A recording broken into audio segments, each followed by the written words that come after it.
하나님께서 우리에게 주신 말씀 시편 62편입니다. 시편 62편 1절부터 12절까지의 말씀입니다. 우리 한 절씩 교독하고 마지막 12절은 함께 읽도록 하겠습니다. 저부터 읽겠습니다. 나의 영혼이 잠잠히 하나님만 바라며 나의 구원이 그에게서 나오는도다. 오직 그만이 나의 반석이시오 나의 구원이시오 나의 요새이시니 내가 크게 흔들리지 아니하리로다.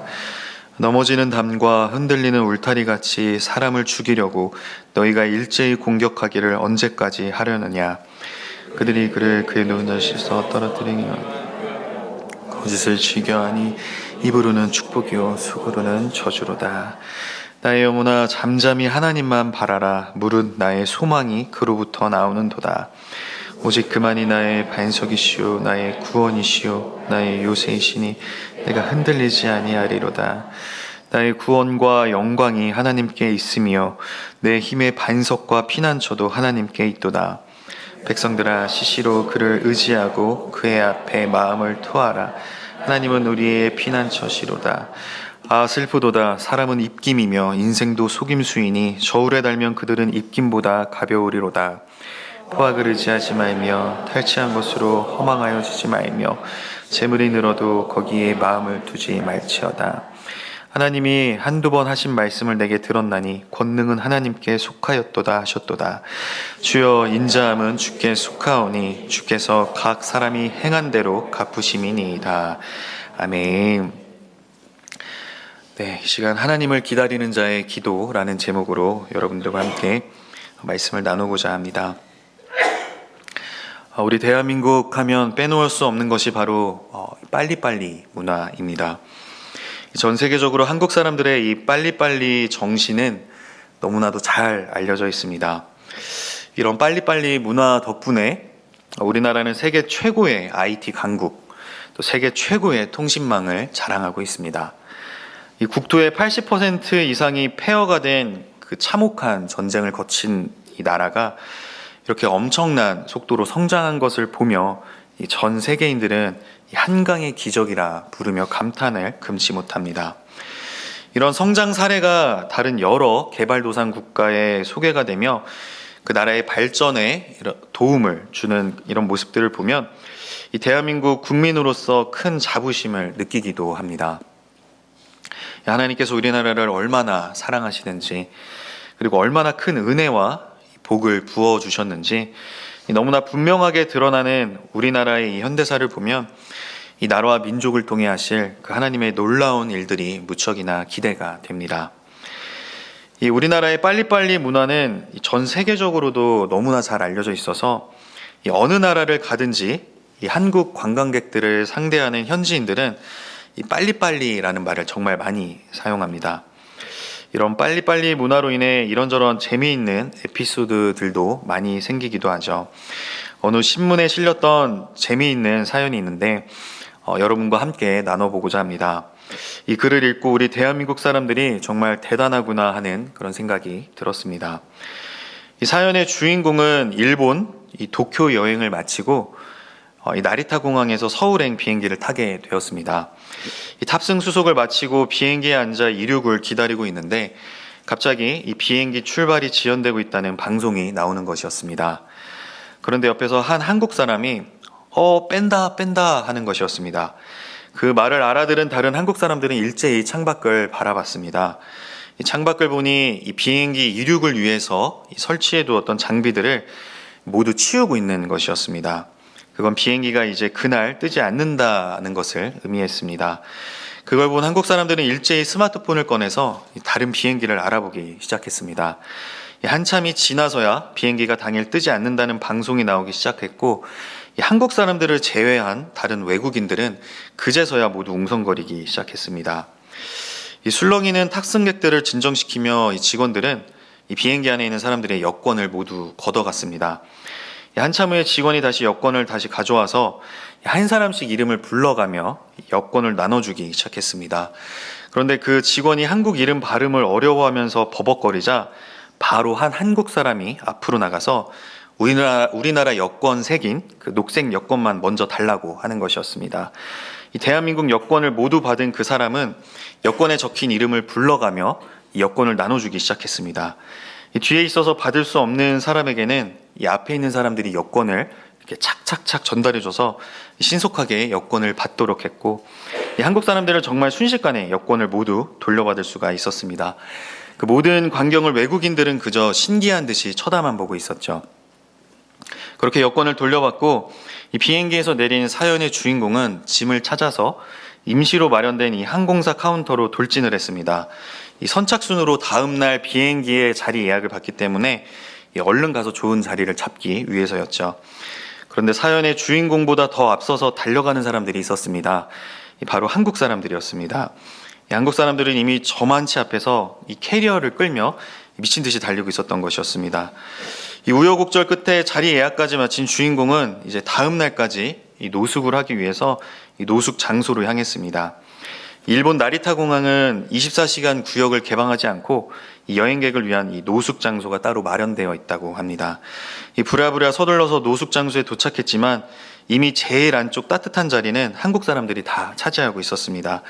이미 잠자리 마련까지 다 해놓고 이어폰을 꽂은 채 잠을 자고 있었던 것이죠. 이 다음날 아침에 날이 밝아서 눈을 뜬 주인공은 주변을 살펴보았습니다. 그런데 이 한국 사람들이 다 없어진 것입니다. 그래서 다들 어디 갔나 궁금해하면서 이 비행기 탑승 시간까지 이 시간을 보낼 곳을 찾던 이 사연의 주인공은 놀라운 풍경을 보게 됩니다. 이 열댓 명의 한국 사람들이 그 맥도날드에서 아침 식사로 맥모닝을 먹고 있었던 것입니다. 그 당황스럽고 정신없는 와중에도 이 낯선 공항에서 신속하게 할 거 다 한 사람들은 우리 한국 사람들밖에 없었다고 합니다. 정말 대단하죠. 그런데 우리 한국 사람들의 이 빨리빨리 기질이 늘 좋기만 한 것은 아니죠. 특히 신앙생활을 함에 있어서 이러한 기질은 많은 부작용을 낳기도 합니다. 하나님께 기도를 하고 그 기도 응답을 기다리지를 못하는 겁니다. 조금만 응답이 늦어지면 이 하나님을 향한 의심과 또 불만이 싹트기 시작하는 것이죠. 우리 대한민국의 그리스도인들이 얼마나 열심입니까? 세계 어느 나라를 가도 우리 한국교회 성도들만큼 열정적이고 또 열심히 이 신앙생활을 하는 사람들을 보기가 힘듭니다. 하지만 신앙생활에 열심은 있는데 하나님께서 일하시는 것을 기다리지 못하는 것에서 문제가 생기기 시작합니다. 이 기다림이 없는 열심은 하나님께서 일하실 영역은 아주 작게 만들고 내가 활동하는 영역만을 크게 만듭니다. 그러니 이런저런 상황에 휩쓸리기가 쉽습니다. 다 내가 해야 하기 때문이죠. 결국 하나님을 기다리는 것이 없는 열심은 자기 중심적인 이기적인 그런 열심밖에 되지가 않습니다. 하나님의 뜻을 여쭙고 기다리는 것 없이 행한 이런 자기중심적인 나의 열심은 오히려 공동체에 손해가 되고 또 큰 화가 되기도 합니다. 일례로 사울왕과 다윗왕을 들 수 있을 것입니다. 우리가 몇 달 동안 계속 이 사무엘상과 사무엘하 말씀을 새벽마다 묵상하고 있죠. 이 말씀을 통해 봤듯이 기다림이 없었던 사울왕과 하나님을 기다릴 줄 알았던 이 다윗왕의 모습은 극명하게 차이가 납니다. 이 사울왕은 어느 날 갑자기 왕이 되었습니다. 이 하나님의 일하심, 하나님의 때를 기다렸던 경험이 없었습니다. 그러니 자기 중심적인 열심만 있었고 자신이 올 때까지 기다리라는 그 사무엘의 명령을 어기고 자기 멋대로 제사를 드리게 됩니다. 결국 그 일로 인해 책망을 듣고 하나님께 버림을 받게 되죠. 기다림이 없었기 때문입니다. 이 반면에 다윗 왕은 기다릴 줄 아는 사람이었습니다. 10대 시절 사무엘을 통해 왕이 될 것이라는 그 신탁을 받게 되죠. 하지만 바로 왕이 되질 못하고 30세에 왕이 되었습니다. 그 시간 동안 사울 왕의 그 살해 위협을 받고 얼마나 많은 우여곡절을 겪었습니까? 한번 상상해 보십시오. 이 수년간 그 오랜 세월 동안 나 하나 죽이겠다고 누군가가 계속 쫓아다닌다면 그 시간이 얼마나 고통스럽겠습니까? 하나님께서 왕으로 세울 것이라는 그 사무엘의 기름 부음이 꿈이었나? 혹시 뭔가 잘못된 거 아닌가 하는 그런 의심과 이 불안이 충분히 싹틀 수 있었을 것입니다. 하지만 다윗은 끝까지 그 하나님의 약속을 믿고 기다렸습니다. 다윗이 그렇게 하나님만을 기다렸던 사람이라는 그 사실은 그가 지은 시편을 보면 잘 드러납니다. 시편 25편 5절입니다. 주의 진리로 나를 지도하시고 교훈하소서. 주는 내 구원의 하나님이시니 내가 종일 주를 기다리나이다. 시편 37편 7절입니다. 여호와 앞에 잠잠하고 참고 기다리라. 자기 길이 형통하며 악한 꾀를 이루는 자 때문에 불평하지 말지어다. 시편 40편 1절입니다. 내가 여호와를 기다리고 기다렸더니 귀를 기울이사 나의 부르짖음을 들으셨도다. 이렇게 오직 하나님만을 기다리는 그런 기도를 올려드렸던 다윗이 어떤 삶을 살았는지 우리는 성경을 통해서 너무나도 잘 알 수가 있습니다. 하나님 마음에 합한 자라 인정을 받고 늘 하나님께서 함께 하심으로 모든 전쟁에서 다 승리하는 그런 백전백승 전쟁의 왕이 되었죠. 이 주변국들을 정복하며 이 강력한 국가를 만들어서 아들 솔로몬 때의 이스라엘이 이 최고의 전성기를 맞이할 수 있는 그런 기틀을 마련해 주었습니다. 다윗은 오늘날까지 가히 이스라엘 최고의 왕으로 칭송을 받게 되었습니다. 이 다윗 왕이 이런 놀라운 은혜와 복을 누릴 수 있었던 이유는 그가 하나님만을 철저하게 기다렸던 사람이었기 때문입니다. 우리 역시 다윗 왕이 그랬던 것처럼 항상 하나님을 기다리는 그런 기도를 해야만 합니다. 하나님은 항상 우리를 부르고 계십니다. 또한 하나님의 귀는 그 자녀들의 부르짖음을 향해 항상 열려 있습니다. 그러나 우리가 전화로 급하게 몇 마디 할 때처럼 그런 식으로 기도해 버린다면 우리는 하나님을 절대로 알 수가 없습니다. 이 누군가와의 친밀함은 서로를 점점 알아가면서 깊어지는 법입니다. 하나님을 아는 것은 우리에게 주어진 특권이죠. 하지만 깊은 생각 없이 내가 원하는 것만 짧게 단편적으로 계속 반복해서 말하는 것으로는 하나님을 절대 알 수가 없습니다. 그런 식으로는 하나님과 대화를 할 수 없기 때문입니다. 우리의 기도의 목표는 하나님과의 친밀한 교제입니다. 그 목표를 이룰 수 있는 것은 오직 인내로 꾸준히 끈질기게 이 온 마음을 다해 하나님께 귀 기울이며 하나님만을 기다릴 때 가능합니다. 그렇게 할 때만 우리는 하나님을 알 수가 있습니다. 그렇게 하나님을 더 잘 알게 될 때 우리는 하나님의 그 임재 속에서 더 많은 시간을 보내게 될 것이고 더 큰 기쁨을 끊임없이 발견하게 될 것입니다. 우리의 기도는 어떻습니까? 이 다윗 왕처럼 하나님만 잠잠히 바라며 하나님을 기다리는 기도를 하고 있습니까? 아니면 하나님께 쉴 새 없이 내가 할 말만 급하게 하고 있습니까? 그렇게 기도하고 하나님을 기다리지도 않은 채 기도했으니까 이제 되겠지 하고 모든 것을 다 내 마음대로 하고 있지는 않습니까? 그러면서 내가 기도한 대로 일이 안 풀리면 하나님을 원망하고 또 의심하고 이 불평, 불만을 늘어놓고 있지는 않은지 이 밤에 우리의 기도를 점검해보는 그런 시간이 되었으면 좋겠습니다. 그리고 우리의 기도가 이 다윗처럼 오직 하나님만을 잠잠히 바라며 기다리는 그런 기도가 되기를 소망합니다. 그렇다면 좀 더 구체적으로 우리가 다윗처럼 이 하나님만을 잠잠히 바라며 기다리는 그 기도를 하기 위해서는 어떻게 해야 할까요? 오늘 우리가 함께 읽은 이 시편 62편 말씀을 통해서 세 가지만 여러분들과 함께 나누고자 합니다. 우리가 하나님만을 잠잠히 바라며 기다리는 기도를 하기 위해서는 첫 번째로 오직 하나님께만 소망을 두어야 합니다. 우리가 왜 하나님만을 기다리는 기도를 해야 하는가? 다른 것에는 소망이 없기 때문입니다. 오늘 본문 5절 말씀에서 다윗은 이렇게 고백합니다. 시편 62편 5절 말씀인데요. 우리 한 목소리로 함께 읽어보겠습니다. 시작.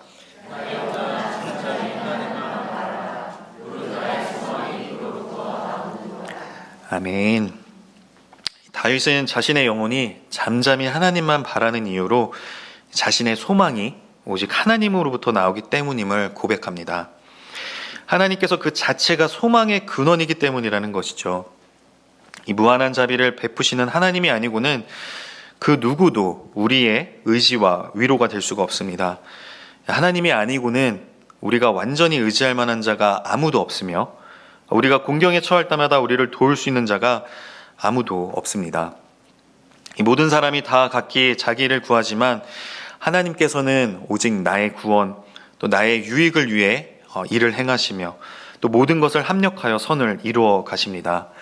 비록 우리가 여러 가지 시험과 환난에 처한다 할지라도 좌절하거나 낙심하지 말아야 할 것은 하나님께서 그 상황 속에서도 늘 수많은 방법으로 이 사랑하는 자녀들을 연단하시기 때문입니다. 이 모든 것이 나의 유익과 선을 위해서 행하시는 것이죠. 이처럼 시험과 환난 가운데서도 하나님께서는 우리를 그 하늘의 그 아름다운 위로로 가득 채워주시니 우리의 사랑과 또 찬송을 바칠 분은 오직 하나님 한 분뿐입니다. 그러니 우리는 우리의 모든 소망을 오직 하나님께만 두어야 합니다. 오직 하나님께만 소망을 두고 하나님만을 기다리는 기도를 해야 합니다. 모든 환난과 괴로움도 다 하나님께 맡겨야 하죠. 하나님이 아닌 다른 모든 것들이 다 약하고 또 불안정하기 때문입니다. 친구들이 아무리 많은들 진정한 위로를 받을 수 없고 또 동료들이 여러 가지 도움을 줘도 여전히 문제가 해결되지를 않습니다. 지혜롭다 하는 사람들의 충고도 공허할 뿐이고 또 훌륭한 사람들이 쓴 많은 책들도 우리에게 도움이 되질 않습니다. 귀중한 금은보화도 우리를 구원할 수 없으며 또 아무리 편하고 익숙한 장소라 할지라도 우리의 진정한 안식처가 되어줄 수 없죠. 오직 하나님만이 우리 곁에서 우리의 용기와 또 도움이 되어주시고 또 위로와 훈계를 주시며 우리를 인도하십니다. 그러니 다윗도 오늘 본문 6절과 7절에서 이렇게 노래하는 것 아니겠습니까? 오직 그만이 나의 반석이시요 나의 구원이시요 나의 요새이시니 내가 흔들리지 아니하리로다. 나의 구원과 영광이 하나님께 있으며 내 힘의 반석과 피난처도 하나님께 있도다. 아멘. 다윗은 하나님을 반석, 구원, 요새로 노래합니다. 이 구원이라는 단어와 함께 이 흔들림 없고 단단한 이 반석의 이미지, 또 그 누구도 침범할 수 없는 안전한 그 요새의 이미지를 사용함으로써 자신이 하나님으로부터 누리게 된 그 구원이 결코 흔들림이 없으며 그 누구에게도 빼앗기지 않을 그런 구원이라는 점을 분명히 하고 있습니다. 그러니 흔들리지 않을 수 있는 것이죠. 다윗이 7절에서 노래하고 있는 것처럼 구원과 이 영광이 하나님께 있고 힘의 반석과 피난처가 하나님께 있으니 우리는 결코 요동할 필요가 없습니다. 하나님께 있는 것은 그 누구도 빼앗을 수 없기 때문입니다. 말씀으로 온 우주 만물을 창조하시고 지금도 모든 만물을 다스리고 계시는 그 창조주 하나님께 나의 구원과 영광, 내 힘의 반석과 피난처가 있는데 무엇이 걱정이겠습니까? 하나님께서 그 모든 것을 자녀된 우리에게 주시는데 이 모든 것들 위에 계신 하나님만 바라보고 기다리는 것이 당연하겠죠. 눈을 들어 하나님만을 바라보며 우리의 모든 믿음과 소망을 두어야 합니다. 그런데 이게 생각처럼 쉽지는 않습니다. 특히 급박한 상황에 처하면 이 소망을 하나님께만 두기가 쉽지가 않습니다. 이 급한 대로 눈앞에 보이는 그런 인간적인 생각의 해결책을 붙들게 됩니다. 앞서 말씀드렸던 사울이 딱 그랬습니다. 7일 동안 사무엘이 기다리라고 했지만 이 블레셋의 공격이 시작되자 이 다급해진 사울은 본인이 직접 제사를 드리게 됩니다. 사울뿐만이 아니라 성경을 보면 이스라엘 백성들 역시 이런 실수를 참 많이 하는 것을 볼 수가 있습니다. 이사야 말씀을 보면 이 아수르의 군대 앞에서 하나님만 의지하라는 그 이사야 선지자의 말을 무시한 채 이 애굽과 동맹을 맺는 그 남유다의 이야기가 기록되어 있습니다. 이사야 선지자는 남유다가 하나님을 신뢰하지 않고 대신 애굽을 의지하려고 했기 때문에 이 한 명의 아수르인에게 이 1000명의 유다 백성들이 빠른 말을 타고 도망칠 것이다 라고 예언을 합니다. 이 남유다가 이사야의 경고를 무시하고 이 애굽을 의지했던 이유는 자신들의 눈에 이 애굽이 강해 보였기 때문이죠. 하지만 실상을 보면 그렇지 않았습니다. 이 당시 애굽은 겉보기에는 크고 강대해 보였지만 이 내실은 그렇지를 못했습니다. 스스로를 통치할 힘과 주도권이 부족하여서 이 전성기가 지난 이후 서부의 리비아에게 지배를 받고 그 이후에는 남부 누비아에게 또 지배를 당합니다. 이 아수르는 그것을 간파하고 있었죠. 하지만 남유다는 그걸 볼 수 있는 통찰력이 없었습니다. 이 번지르르한 겉만 보고 있었던 것이죠. 이런 인간적인 생각과 또 인간적인 눈으로 이 겉만 보는 것은 정말 위험합니다. 얼마 전 저희 집에 이 처가 식구들이 놀러 오셨었습니다. 근데 저희 장인어른께서는 아직 믿음이 없으셔서 이 약주를 하시는데요. 그날도 저녁 식사를 하시면서 소주를 드셨습니다. 그런데 저희 아들 한이가 그 병을 빤히 바라보더니 누나에게 그러는 겁니다. 누나, 이거 개구리 맛인가 봐. 병에 개구리가 그려져 있어. 그러더니 이 개구리 맛이 어떤 맛인지 궁금하다고 한 번만 마셔보면 안 되냐고 그러는 것이었습니다. 이 병에 개구리가 그려져 있다고 그 안에 있는 음료가 이 개구리 맛 음료는 아니죠. 이 겉만 보고 판단해서는 안 됩니다. 그런데 이 겉만 번지르르한 그 그릇된 것을 의지하면 그 그릇된 것이 망할 때 함께 망하게 되는 겁니다. 만일 우리가 헛된 것들을 신뢰하고 있다면 그것이 우리를 망하게 할 것입니다. 그러나 만약 우리가 헛된 것들이 아닌 오직 하나님께만 소망을 두고 있다면 이 눈앞에 엄습한 위기는 단지 우리를 하나님께 더 가까이 나아갈 수 있도록 도와주는 기적의 통로가 될 뿐입니다. 그러니 우리는 하나님이 우리를 포기하지 않으신다는 것에 그 소망을 두고 우리 뒤에 계신 하나님이 일하시는 것을 잠잠히 바라며 기다려야 합니다. 오직 하나님께만 소망을 두고 그 하나님의 그 일하심을 기다림으로써 기적을 체험한 대표적인 인물로 모세를 들 수가 있습니다. 이 모세가 이스라엘 백성들을 이끌고 이 홍해 앞에 다다랐을 때 뒤에서는 애국 군대가 추격해오고 있었죠. 이 진퇴양난의 상황이었습니다. 아니나 다를까 백성들은 동요하기 시작했습니다. 이 모세를 향해서 애굽에는 매장지가 없어서 자신들을 광야에 끌어내서 죽게 하느냐고 원망을 했습니다. 그때 모세는 그런 백성들을 향해 이렇게 말씀합니다. 출애굽기 14장 13절에서 14절 말씀입니다. 이 모세가 백성에게 이르되 너희는 두려워하지 말고 가만히 서서 여호와께서 오늘 너희를 위하여 행하시는 구원을 보라. 너희가 오늘 본 애굽 사람을 영원히 다시 보지 아니하리라. 여호와께서 너희를 위하여 싸우시리니 너희는 가만히 있을지니라. 구원해 주실 그 하나님께만 소망을 둔 채 잠잠히 하나님만 바라며 하나님의 그 일하심을 기다리라는 것입니다. 모세는 하나님께서 자신들을 반드시 구원하실 것이라는 그 확신이 있었습니다. 하나님께 있는 나의 구원과 영광과 내 힘의 반석과 내 피난처에 소망을 두었던 것이죠. 그 소망을 품고 기도하며 하나님을 기다렸을 때 그 홍해가 갈라지는 기적이 일어났습니다. 하나님의 일하심을 두 눈으로 똑똑히 보게 된 것입니다. 그러니 우리 모두는 썩어 없어질 헛된 것에 소망을 두면 안 됩니다. 오직 하나님께만 소망을 두고 하나님을 기다려야 합니다. 우리는 때로 사람에게 소망을 두곤 합니다. 하지만 조금만 생각해 보면 우리가 의지하고자 하는 그 사람 역시 겉보기에는 강해 보이지만 실상은 나와 같이 똑같은 그런 연약한 사람일 뿐입니다. 우리가 의지하고 소망을 두고 있는 그 사람이 진심으로 나에게 관심을 가지고 있을까요? 아니면 자기 자신에 대해서만 관심을 가지고 있을까요? 사람에게 소망을 두고 하나님을 배제한다면 아무리 멋지고 훌륭한 사람이라 할지라도 결국은 실망시킬 수밖에 없기 때문에 우리는 처참한 실망감을 맛보게 될 것입니다. 특히 삶 속에서 사람들을 하나님의 자리에 둔다면 우리는 더더욱 실망할 수밖에 없겠죠. 이 하나님만이 주실 수 있는 것을 사람이 줄 수 있다고 기대하는 순간 우리는 그 사람에게 너무나 많은 것을 요구하게 되고 결국 관계는 파탄으로 치닫게 됩니다. 반대로 하나님께만 소망을 두고 하나님만이 진정 우리 삶의 피난처가 되심을 고백하는 단계에 이른다면 사람들이 우리의 기대를 아무리 무너뜨려도 실족하지 않을 수가 있습니다. 우리의 구원이요 또 반석이요 요새가 되시는 그 하나님의 보호 아래 살고 있는 우리들은 다른 사람들에게 더욱 신뢰를 받게 될 것이며 인간관계 역시 회복이 될 것입니다. 그러니 우리는 하나님과의 관계가 먼저이고 그 다음이 사람들과의 관계라는 그런 분명한 우선순위를 세워두어야만 합니다. 어쩌면 이런 의문이 들 수도 있습니다. 하나님께서 이 바벨론에 포로로 잡혀간 이스라엘 백성들을 구원하실 때 이 페르시아를 사용하셨던 것처럼 이 얼마든지 애굽을 사용하셨을 수도 있지 않을까요?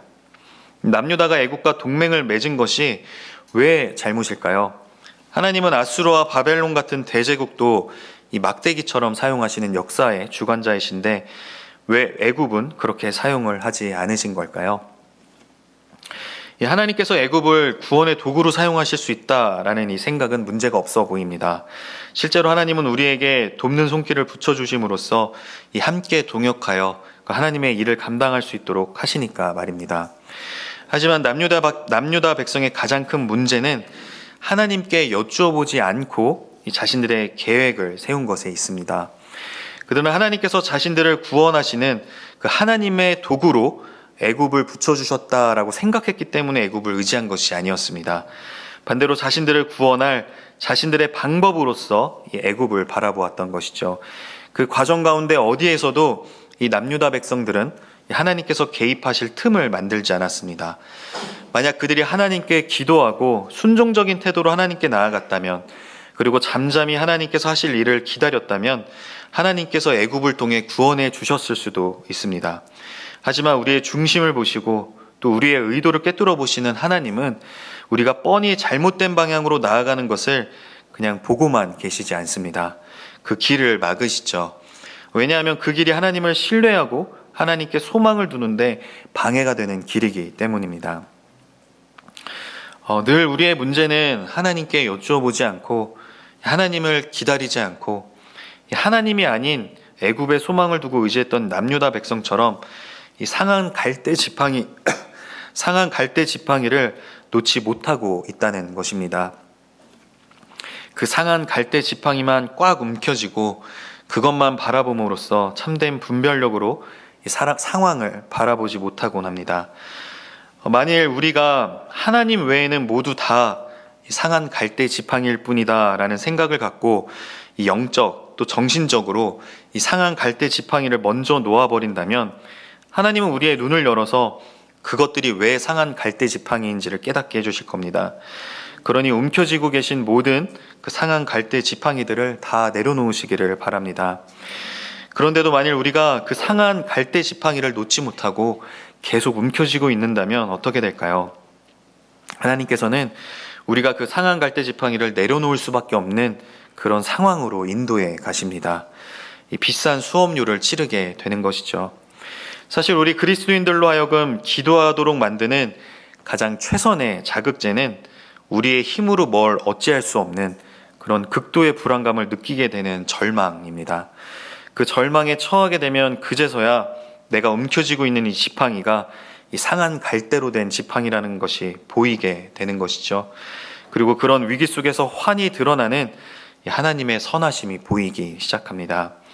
비록 현재 처한 상황이 힘들고 또 두려워서 고통 가운데 있다 할지라도 그 하나님의 그 선하심을 바라보며 하나님께만 소망을 둬야 합니다. 아무리 다급한 상황이라 할지라도 하나님께서 구원해 주시리라는 그 소망을 간절히 붙들고 있는다면 우리가 메고 있는 이 고난의 짐이 가벼워지고 그 어려움 속에서도 위로를 받을 수가 있을 것입니다. 그러므로 하나님의 선하심을 기대하며 하나님께 소망을 두고 기도하시기를 바랍니다. 그럴 때 우리는 하나님이 하실 일을 잠잠히 바라며 기다릴 수 있습니다. 우리가 아무런 소망도 없이 그저 주문을 외우듯이 기도를 한다면 하나님께서 우리의 그런 불순한 모습에 얼마나 화가 나시겠습니까? 하나님은 그런 기도를 기뻐하시지도 않을 뿐더러 결코 그 기도에 응답하지 않으실 겁니다. 그러므로 기도할 때 아무렇게나 되는 대로 하지 마시고 반드시 하나님을 향한 그 소망을 품고 기도해야 한다라는 것을 확고한 원칙으로 삼으시기를 바랍니다. 하나님을 향한 소망이 이 기도의 본질에 가장 합당한 것이라 할 수 있을 것입니다. 마가복음 11장 24절입니다. 그러므로 내가 너희에게 말하노니 무엇이든지 기도하고 구하는 것은 받은 줄로 믿으라. 그리하면 너희에게 그대로 되리라. 마태복음 21장 22절입니다. 너희가 기도할 때에 무엇이든지 믿고 구하는 것은 다 받으리라 하시니라. 야고보서 1장 5절에서 6절입니다. 너희 중에 누구든지 지혜가 부족하거든 모든 사람에게 후히 주시고 꾸짖지 아니하시는 하나님께 구하라. 그리하면 주시리라. 오직 믿음으로 구하고 조금도 의심하지 말라. 의심하는 자는 마치 바람에 밀려 요동하는 바닷물결 같으니. 하나님은 성경 말씀을 통해서 우리가 소망을 품고 기도할 수 있도록 많은 약속의 말씀들을 주셨습니다. 그 약속의 말씀들을 붙들고 기도하시기를 바랍니다. 혹시 여러분 가운데 이렇게 기도를 하시는 분은 없으실 겁니다. 주님께서 제 간구를 들으실지 듣지 않으실지 정말 의심스럽습니다. 그러나 제 마음에 근심이 가득하여 주께로 나아가오니 제 기도를 들어주실 가치가 있다고 여기시면 저를 도와주세요. 이 성경 속 인물 가운데 그 누구도 이런 식의 기도는 하지 않았습니다. 이 성령님께서는 우리가 그렇게 기도하라고 가르치시지 않죠. 오히려 우리가 긍휼하심을 받고 때를 따라 돕는 은혜를 얻기 위하여 은혜의 보좌 앞에 담대히 나아갈 것이니라 라고 말씀하며, 또한 그를 믿음으로 말미암아 담대함과 하나님께 당당히 나아감을 얻느니라고 가르치고 있습니다. 그러므로 마음에 의심하지 말고 받은 줄로 믿는 그 믿음 안에서 소망을 품고 기도하시기를 바랍니다. 그런 신뢰와 확신을 두 손으로 단단히 붙들어야만 우리가 소망 가운데 기도할 수가 있습니다. 그런 충만한 소망으로 기도할 때 우리는 잠잠히 하나님만 바라며 하나님을 기다릴 수 있습니다. 우리가 하나님만을 잠잠히 바라며 기다리는 기도를 하기 위해서 두 번째로 우리의 한계를 인정하고 겸손해야 합니다. 오늘 본문 9절을 보면 다윗은 이렇게 말씀합니다. 시편 62편 9절 말씀인데요. 우리 한 목소리를 함께 읽어보도록 하겠습니다. 시작.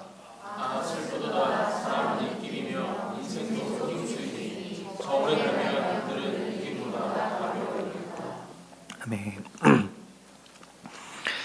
우리가 믿고 의지하는 이 사람 역시 한낱 하나님이 만드신 피조물입니다. 다윗은 오늘 본문 9절 말씀을 통해서 우리가 한낱 입김과 같은 존재며 우리의 인생이 속임수와 같다라고 이야기를 합니다.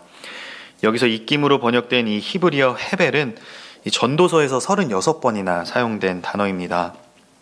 텅 빔, 공허함, 또 바람, 호흡이라는 뜻을 갖고 있죠. 이 전도서에서는 대개 어떤 일을 성취할 수 없는 무능함을 나타낼 때 사용되거나 인생이 마치 호흡처럼 더덥고 짧고 허무한 것임을 나타낼 때 사용되었습니다. 오늘 함께 읽은 이 본문에서도 입김이라고 번역을 한 것은 이 사람의 무능력함과 또 덧없음을 강조하기 위해서입니다. 인생도 속임수라고 한 건 역시 같은 맥락입니다. 이 하나님의 신실하심과 이 정반대되는 개념이죠. 결코 무엇을 기대하거나 의지할 수 없는 이 사람의 부패한 내면과 또 이 삶을 총체적으로 지적한 것이라 볼 수가 있습니다. 결국 9절에서 다윗이 이야기하고자 하는 것은 이 세상의 모든 사람이 다 헛되고 거짓된 자들이기 때문에 결코 믿고 의지할 대상이 되지 못한다라는 것입니다. 결국 언제 어디서건 사람을 의지하지 말고 하나님만 의지하고 하나님께만 소망을 두어야 한다라는 것이죠. 그런데 사람 마음이 참 간사한 것이 다른 사람들은 그렇게 평가를 하면서 나 역시 그런 존재라는 것은 망각한다라는 것입니다. 사람에게는 소망이 없고 결코 의지해서는 안 된다고 하면서 정작 똑같은 사람인 자기 자신에게는 소망을 두고 자기 자신은 의지를 하는 것이죠. 나의 힘, 또 나의 지식, 나의 경험, 나의 노력을 믿고 내 마음대로 하는 것입니다. 결국 하나님을 기다리지 않는 것입니다. 앞서 애굽을 의지했던 남유다 이야기를 해드렸었죠. 이 남유다 백성처럼 이 하나님의 방법과 자기 방법을 둘 다 가지려고 한다면 사실상 자기 방법이 더 낫다라고 말하는 것입니다. 이 남유다 백성은 자신들이 처한 그 공경에서 벗어나기 위해서 하나님께 기도하고 가만히 기다리기보다는 그 자신들의 잔꾀에 의지해서 문제를 해결해야 한다라고 생각했습니다. 그리고 그렇게 할 수 있다라고 믿었죠. 하지만 야곱이 깨달았듯이 이런 태도에는 한 가지 문제가 있습니다. 이 야곱은 삼촌 라반을 만나기 전까지는 자기보다 더 약삭빠르고 허를 찌르는 사람이 없다라고 생각했습니다. 야곱이 꿈속에서 하나님을 만났을 때 하나님께 굴복하기는커녕 하나님과 계약을 맺으려 한 것도 바로 이 때문이죠. 다행히도 하나님께서는 먼저 야곱을 참고 기다리셨고 이 때가 되어 야곱이 하나님을 찾았을 때 기꺼이 함께 해주셨습니다. 야곱에게는 자기보다 더 약삭빠르고 또 허를 찌르는 이 삼촌 라반을 만난 것이 오히려 잘된 일이었던 것입니다. 이처럼 자신의 힘과 잔꾀를 의존하면 언제나 자신보다 더 강하고 교활한 사람이 나타납니다. 이것이 바로 하나님께서 성경 말씀을 통해 우리에게 주시는 메시지입니다. 한번 여러분의 능력을 의지해 보십시오. 그러면 여러분보다 더 많은 능력을 가진 사람과 맞닥뜨리게 될 것입니다. 하지만 여러분이 하나님께 소망을 두고 하나님의 능력만을 의지한다면 하나님께서는 언제나 도움을 주실 수 있는 분이라는 그 사실을 곧 깨닫게 되실 겁니다. 또한 하나님보다 더 많은 능력을 가진 존재가 없음을 확신하실 수 있을 것입니다. 이것을 깨닫게 된 사도 바울은 이전에 자신이 갖고 있었던 그 모든 것을 다 배설물로 여기고 빌립보서 4장 13절에서 이렇게 고백합니다. 내게 능력 주시는 자 안에서 내가 모든 것을 할 수 있느니라. 사도 바울은 이제껏 자신이 쌓아 올린 그 업적에 대한 신뢰를 버리고 하나님의 능력이 무한하심을 깨달은 것입니다. 하나님의 임재 속에 나아가 기도하고 하나님만을 잠잠히 기다리는 사람은 이 온갖 헛된 망상을 버리고 자기 자신이 뭔가를 할 수 있다라는 그런 교만한 생각을 모두 다 버린 사람입니다. 겸비한 자세로 오직 하나님께만 이 모든 영광을 돌리죠. 만약 우리가 육의 생각에 사로잡혀서 하나님 앞에서 무언가 우리의 권리를 주장하게 되면 이 헛된 교만이 싹트게 됩니다. 그리고 그 교만이 점점 자라나 결국 내 삶의 주인 자리에서 하나님을 끌어내고 내가 앉게 되죠. 그렇게 하나님과는 상관이 없는 삶을 살아가게 되는 것입니다. 이 자신의 한계를 인정하고 하나님 앞에 겸손히 나아가는 사람은 온유합니다. 힘을 빼고 잠잠히 하나님만을 바라며 기다리는 것이죠. 그렇게 겸손한 자세로 하나님만을 바라며 기다리는 그런 기다림의 영성을 탁월하게 보여주는 인물이 바로 이삭입니다. 이삭하면 떠오르는 것이 수동성입니다. 이삭의 일생을 들여다보면 인생이 걸린 자기 문제에서조차 이 주도적인 때가 별로 없었습니다. 창세기 22장을 보면 모리아산에서 아버지 아브라함이 아들 이삭을 제물로 바치려고 하는 장면이 기록되어 있습니다. 창세기 22장 6절에서 12절까지의 말씀입니다. 아브라함이 이에 번제나무를 가져다가 그의 아들 이삭에게 지우고 자기는 불과 칼을 손에 들고 두 사람이 동행하더니 이삭이 그 아버지 아브라함에게 말하여 이르되 내 아버지여 하니 그가 이르되 내 아들아 내가 여기 있노라. 이삭이 이르되 불과 나무는 있거니와 번제할 어린 양은 어디 있나이까. 아브라함이 이르되 내 아들아 번제할 어린 양은 하나님이 자기를 위하여 친히 준비하시리라 하고 두 사람이 함께 나아가서 하나님이 그에게 일러주신 곳에 이른지라. 이에 아브라함이 그곳에 제단을 쌓고 나무를 버려놓고 그의 아들 이삭을 결박하여 제단 나무 위에 놓고 손을 내밀어 칼을 잡고 그 아들을 잡으려 하니 여호와의 사자가 하늘에서부터 그를 불러 이르시되 아브라함아 아브라함아 하시는지라. 아브라함이 이르되 내가 여기 있나이다 하매 사자가 이르시되 그 아이에게 내 손을 대지 말라. 그에게 아무 일도 하지 말라. 내가 내 아들 내 독자까지도 내게 아끼지 아니하였으니 내가 이제야 네가 하나님을 경외하는 줄을 아노라. 아멘. 이 장면을 보면 그 어디에도 이삭이 아버지 아브라함에게 혈기를 부리며 이 반항을 하거나 자신의 생각과 뜻을 주장하는 모습을 찾아볼 수가 없습니다. 아버지께 번제할 어린 양이 어디에 있는지 물어본 것이 다입니다. 그 질문에 아버지 아브라함이 번제할 어린 양은 하나님이 친히 준비하실 것이라 대답하자 그 이후로는 잠잠히 어린 양을 친히 준비해 주실 하나님만 바라며 기다립니다. 심지어 아버지 아브라함이 칼을 들어 자신을 죽이려고 할 때조차 하나님을 바라며 기다리는 모습을 보여줍니다. 철저히 내가 죽고 오직 하나님의 영으로 충만했음을 보여주는 모습이라고 할 수 있습니다. 창세기 26장을 보면 이삭이 그랄에 거주하며 우물을 파는 이야기가 나옵니다. 26장 19절에서 22절까지의 말씀입니다. 이삭의 종들이 골짜기를 파서 샘 근원을 얻었더니 그랄 목자들이 이삭의 목자와 다투어 이르되 이 물은 우리의 것이라 하매 이삭이 그 다툼으로 말미암아 그 우물 이름을 에색이라 하였으며 또 다른 우물을 팠더니 그들이 또 다툼으로 그 이름을 신나라 하였으며 이삭이 거기서 옮겨 다른 우물을 팠더니 그들이 다투지 아니하였으므로 그 이름을 르우봇이라 하여 이르되 이제는 여호와께서 우리를 위하여 넓게 하셨으니 이 땅에서 우리가 번성하리로다 하였더라. 아멘. 이삭의 종들이 이 에색이라는 우물을 파자 이 그랄 목자들이 와서 시비를 걸고 우물을 빼앗죠. 그러자 이삭은 다른 곳에 또 우물을 팝니다. 하지만 그 우물도 찾아와 시비를 걸고 그 우물을 빼앗자 다시 또 자리를 옮겨서 르호봇이라는 우물을 파게 됩니다. 내 힘으로 또 나의 지혜로 이 문제를 해결하지 않고 그저 묵묵하게 자리를 옮겨서 우물을 파죠. 그저 하나님만 잠잠히 바라며 이 기다리는 자세로 대처를 했던 것입니다. 그렇게 하자 하나님께서 이삭의 지경을 넓혀주시고 그곳에서 번성하게 해주셨습니다.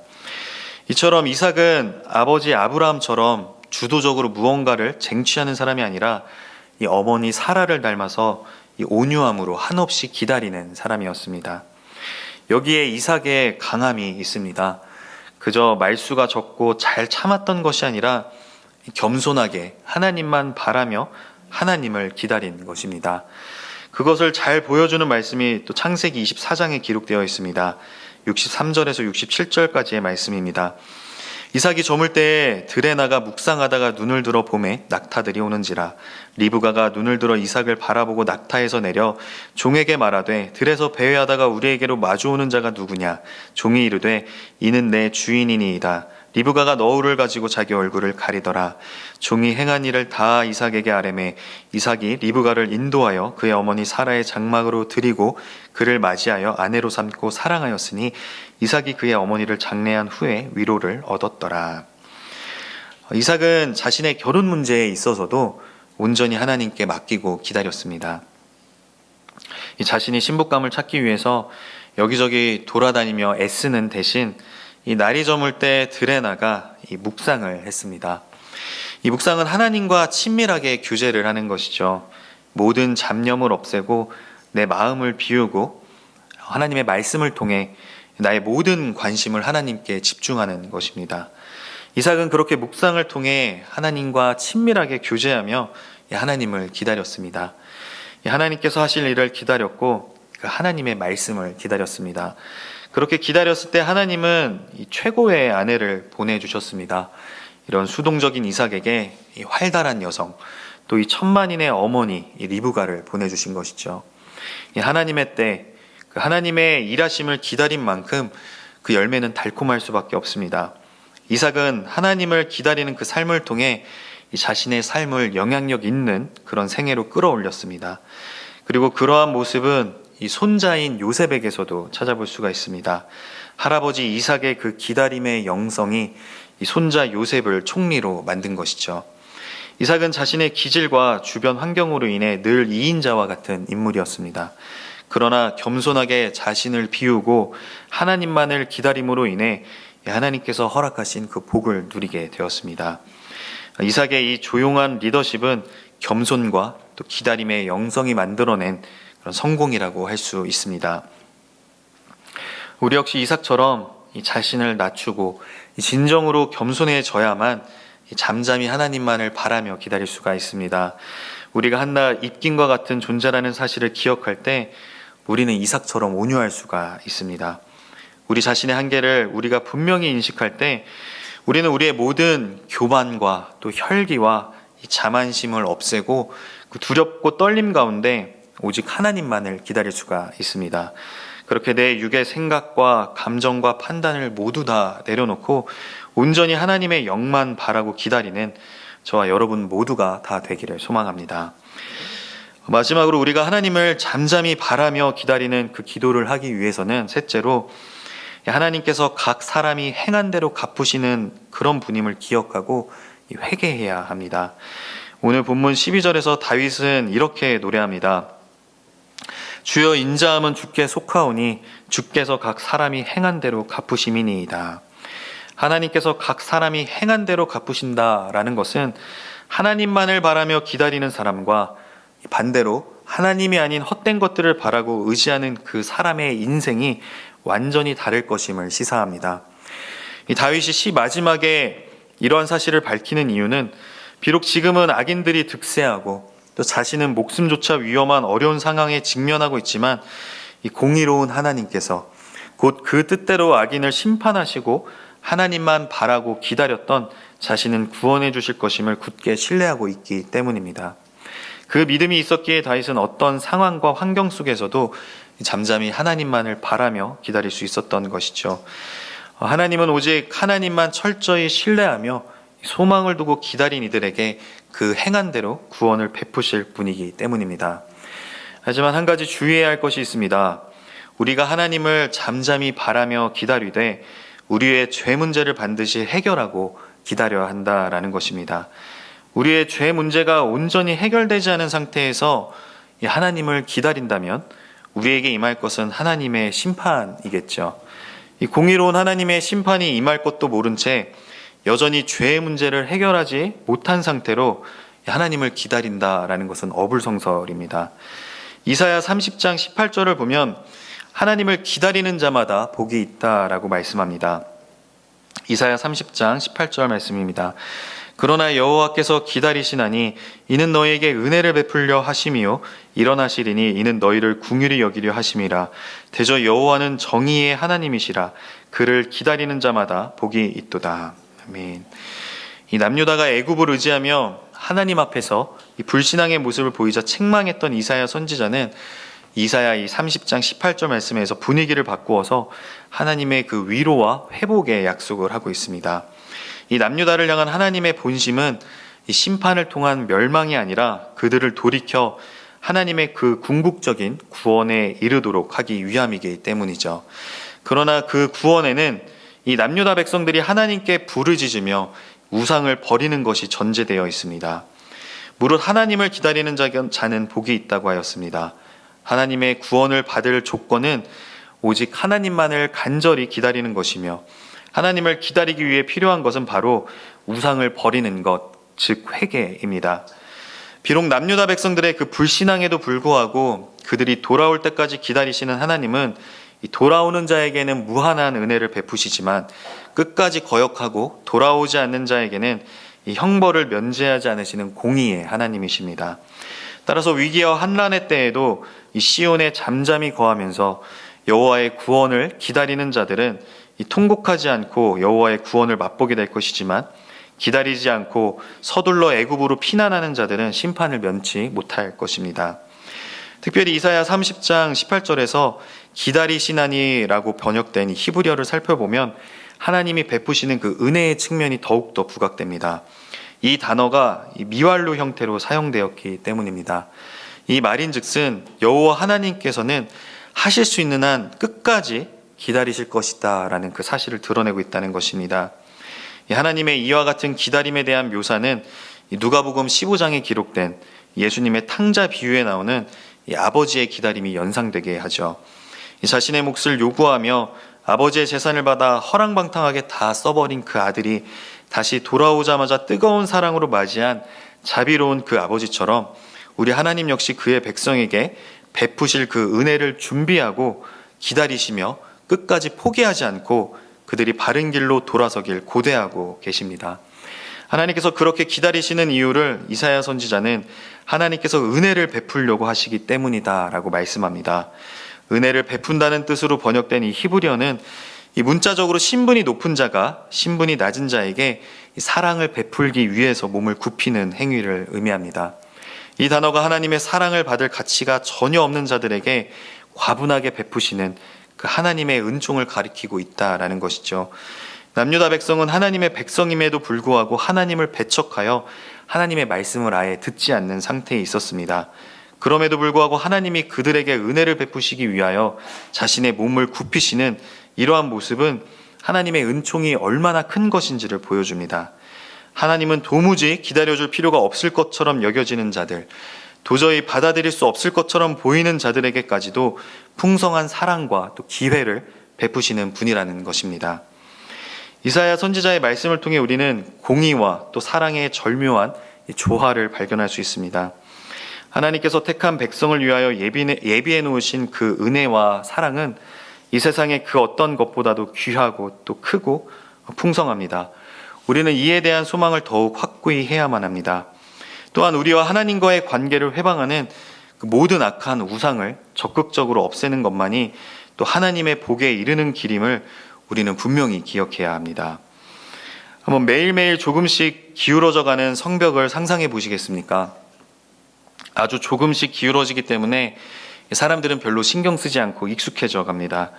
그러다 어느 날 무게중심을 잃게 되면 한순간에 성벽은 무너져 내리겠죠. 그렇게 무너져 내린 성벽을 넘어 달려 들어오는 적들에 의해서 이스라엘 땅은 황폐해지고 말 것입니다. 아무것도 남지 않게 되겠죠. 그렇게 돌이키지 않고 계속해서 하나님을 대적하며 이 엉뚱한 것을 의지한 남유다는 어디에도 쓸모가 없는 산산조각난 항아리처럼 되고 말 것입니다. 하지만 좌절하거나 낭망할 필요가 없는 것은 하나님께서 이런 상황에 대한 분명한 해결 방안을 말씀해 주셨기 때문입니다. 바로 회개입니다. 하나님께로 돌아와 회개함으로써 그 기울어져가는 성벽을 다시 온전하게 바로 세워야 합니다. 그리고 그렇게 튼튼하고 견고하게 세워진 그 성벽 안에서 안식을 누리면 됩니다. 내 힘으로 문제를 해결하고자 성벽에 매달려 아등바등 몸부림치는 것이 아니라 그저 회개하고 돌이킨 후 하나님을 잠잠히 바라며 기다림으로써 구원을 누리면 되는 것입니다. 이사야 30장 15절에서 이사야 선지자는 이렇게 말씀합니다. 주 여호와 이스라엘의 거룩하신 이가 이같이 말씀하시되 너희가 돌이켜 조용히 있어야 구원을 얻을 것이요 잠잠하고 신뢰하여야 힘을 얻을 것이거늘. 하나님께서 이사야 선지자를 통하여 이 남유다 백성들에게 또 오늘날 우리에게 분명히 말씀하십니다. 돌이켜서 즉 회개하고 조용히 있어야 구원을 얻을 것이고 잠잠하고 신뢰하여야 즉 하나님만 바라고 기다려야 힘을 얻을 것이라고 말입니다. 이 회개와 기다림, 이 두 가지 개념은 너무나 중요하며 뗄래야 뗄 수가 없는 것입니다.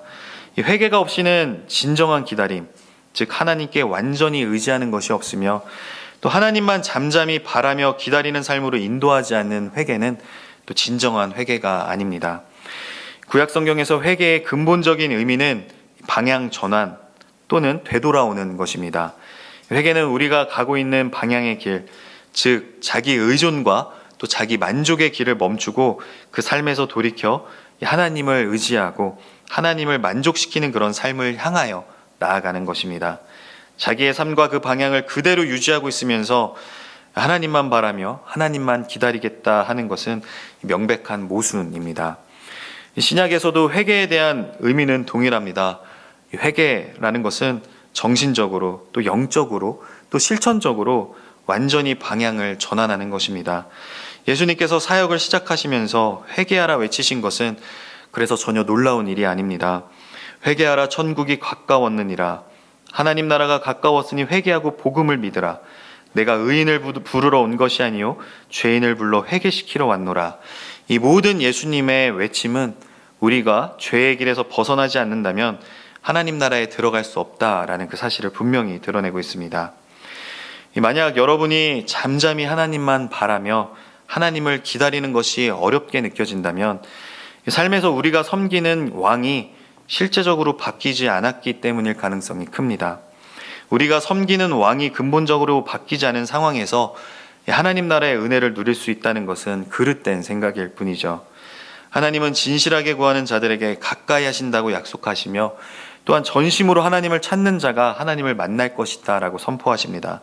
그렇기 때문에 죄로 인한 그 부패의 상태 속에 있으면서도 오히려 즐거워하는 자들은 하나님을 확실히 찾고 바랄 수가 없는 것입니다. 그러므로 하나님을 기다리는 자의 기도에는 반드시 이 회개가 필요합니다. 그래서 성경은 항상 선포하기를 하나님은 악인에게 귀를 기울이지 않는다 하시며 그들의 희생이나 또 그들이 드리는 기도가 하나님께 가증스러운 것이다 라고 말씀하는 것입니다. 이런 악한 양심은 기도의 문을 닫아버립니다. 결코 잠잠히 하나님만 바라며 기다릴 수가 없습니다. 오직 하나님께 진정으로 회개하는 자만이 바르게 기도하며 또한 하나님께서는 그런 자의 기도를 들어주십니다. 우리 모두가 기도할 때 우리 안에 있는 그릇된 것들을 혐오하며 내 뜻과 내 힘으로 해보려 했던 것을 회개하기를 원합니다. 그렇게 회개하며 자기를 부인하고 하나님 앞에서 더욱 낮아질 때 우리는 비로소 하나님만을 잠잠히 바랄 수 있게 될 것입니다. 사랑하는 성도 여러분, 오직 하나님만을 신뢰하며 오직 하나님께만 소망을 두시고 우리의 부족함을 그분께 내어드리시기를 바랍니다. 그럴 때 우리는 어떤 상황과 환경에 처할지라도 결코 요동하지 않고 평안을 누릴 수 있을 것입니다. 언제나 하나님만을 잠잠히 바라며 기다리는 저와 여러분이 다 되기를 주님의 이름으로 축복합니다. 아멘. 시간 함께 말씀을 붙들고 기도하며 나아가도록 하겠습니다.